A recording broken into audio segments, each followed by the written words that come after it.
With this lecture, it would be a good idea if we started out with where we ended our last lecture, with that quote from Charles Spurgeon that he made about Luther and the Reformation. Let me read it to you again. Spurgeon said, "What a blessing it would have been in Luther's time if the Reformation had been carried out completely. Great as the work was, it was in some points a very superficial thing and left deadly errors untouched." Now, Spurgeon's observation there about Luther and the Reformation was entirely true. Luther, of course, did an absolutely groundbreaking work. He did an absolutely essential work, but his Reformation was much more of breaking the theological grip that the Roman Catholic had upon the Church, especially when it came to the doctrine of salvation. Nevertheless, it's true that Luther did not follow through with his reforms as much as he might have, but other people did have the heart and the will to do exactly that.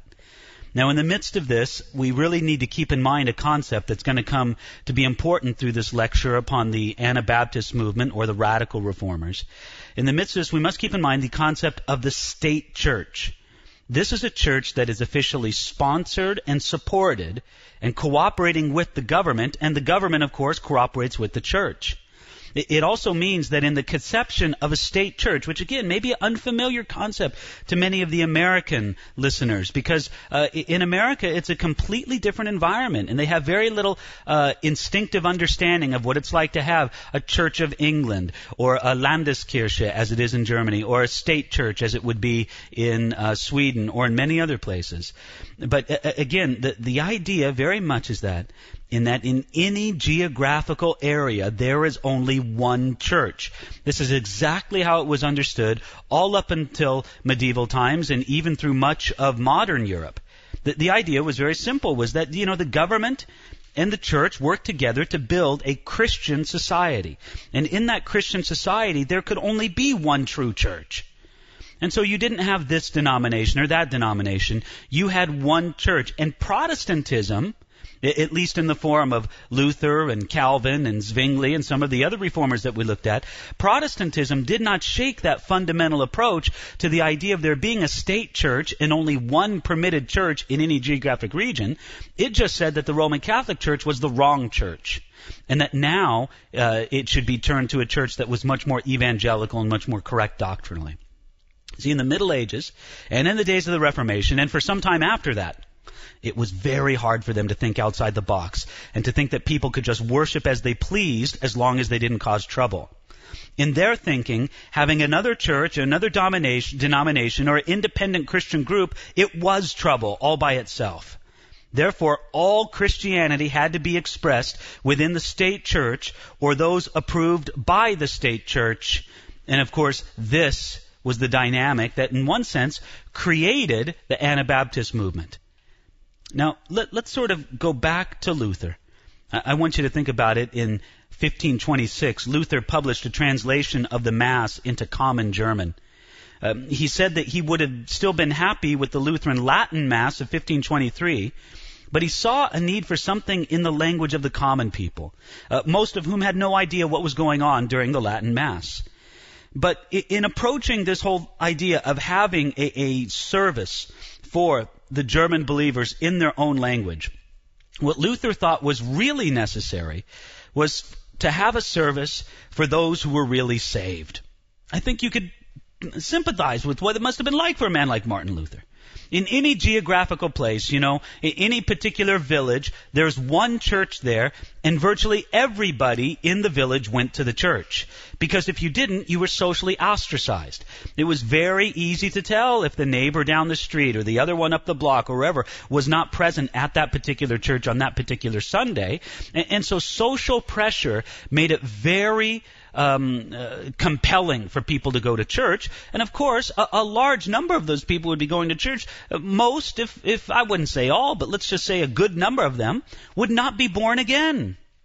And so here you can just imagine Martin Luther preaching on a Sunday morning, looking out over his congregation and being able to pick out, a few born-again believers, or maybe up to half, or who knows what the proportion was, but being very aware that he was ministering to a group of converted and unconverted. What Luther thought was really necessary was to have a service for those who were really saved. And in his mind, this service would not be held in a public place for a mixed assembly, but it would be held privately for those, and I'm quoting Luther here, who want to be Christians in earnest and who profess the gospel with hand and mouth. In other words, those who really believed the truth and lived it out. And this is how he thought such a service should be conducted. Let me quote Luther here now again. He says, "They should sign their names and meet alone in a house somewhere to pray, to read, to baptize, to receive the sacrament, and to do other Christian works. According to this order, those who do not lead Christian lives could be known, reproved, corrected, cast out, or excommunicated, according to the rule of Christ in Matthew 18:15 through 17. Here one could also solicit benevolent gifts to be willingly given and distributed to the poor, according to St. Paul's example, 2 Corinthians 9. Here would be no need of much and elaborate singing. Here one could set out a brief and neat order for baptism and the sacrament and center everything on the word, prayer, and love." Well, this is a wonderful ideal that Luther had in his mind. Instead of having the state church meeting that, in course, included saved and non-saved because it included everybody in the community, instead, let's have a church service just for those who are genuinely saved. The sad truth is that Luther never worked out such a service for the really saved. He said that given the current state of Christianity among the German people, he considered that it would be an impractical dream. And the great tragedy of not just Luther, but of other Protestants as well, is that when such groups did emerge, when those people came forward who really did say, let's just have a gathering of true believers, not necessarily being a part of the state church, Luther and his colleagues could see nothing in them but crazy, dangerous people. Luther's strong opposition to those groups that would meet outside of the officially recognized church, was rooted in a Christian tradition that went back at least as far as Augustine.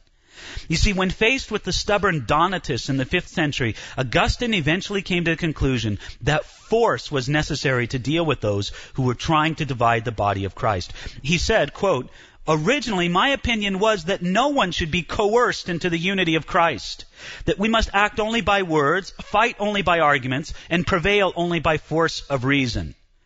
But when it came right down to it, faced with this prospect of the church dividing, splitting upon significant lines, Augustine concluded that violence was the lesser evil." Look, it's not like he liked using violence against heretics, but he just believed that it was a lesser evil than allowing the church to be profoundly and permanently divided.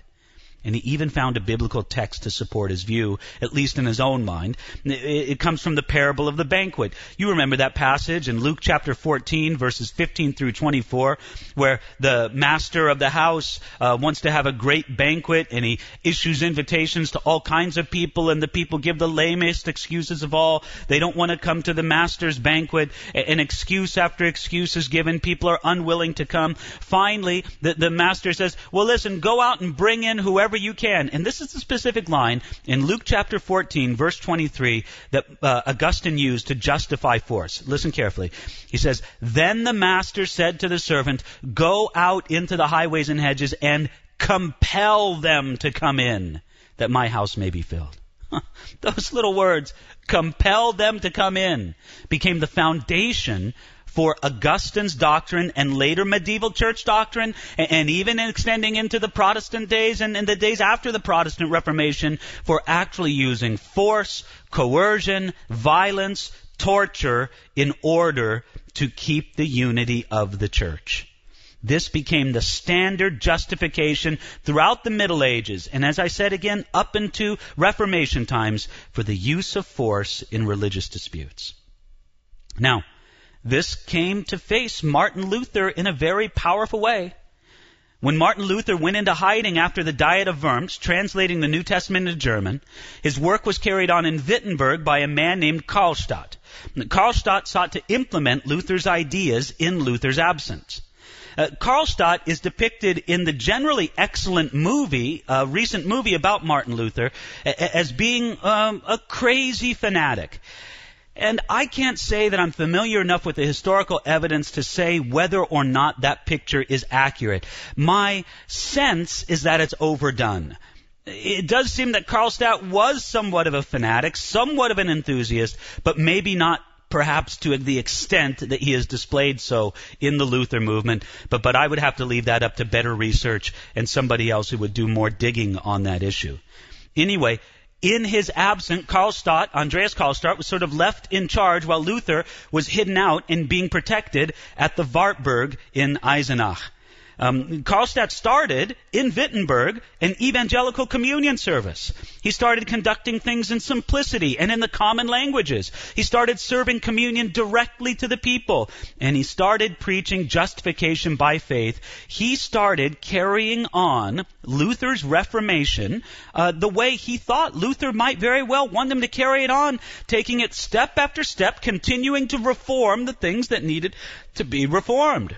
However, Luther's political backer, Frederick the Wise of Saxony, became alarmed, and he asked Luther return to Wittenberg. When Luther returned, he put down the changes that Karlstadt made, and he preached a blistering series of sermons denouncing Karlstadt and the changes that he made.